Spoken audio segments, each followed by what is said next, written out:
Hello, I'm an African American slave and I work on a plantation with many others. They're all nice people and take care of one another. Most of our conversations consist of escaping and wanting to live free lives. That's all we really want. Some of the younger people here were taken from their families when they were still really young and were forced to slavery.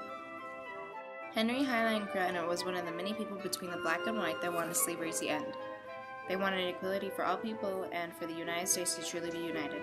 There were rumors going around about an underground railroad that helped slaves escape and become free.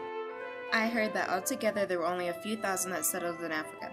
The people, after all, grew up in the United States and we wanted to stay and be free. By 1804, all states from North Pennsylvania had promised to free their slaves. There were only about 50,000 slaves in the North, and where I was, there were 1 million. I just wanted to be free. The American Colonization Society was another group that wanted to end slavery in 1817. But in 1822, President Monroe established the nation of Liberia in Western Africa for freed slaves that helped this society. Some African Americans, including me, had mixed feelings about it. There were some people going around and wanting slavery to end everywhere.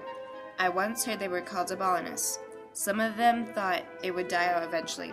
Frederick Douglass was once a slave. He was born into it in Maryland. He escaped to Boston. He spoke at an anti-slavery meeting where he talked about freedom and sorrows of slavery. Everyone was so moved by his speech.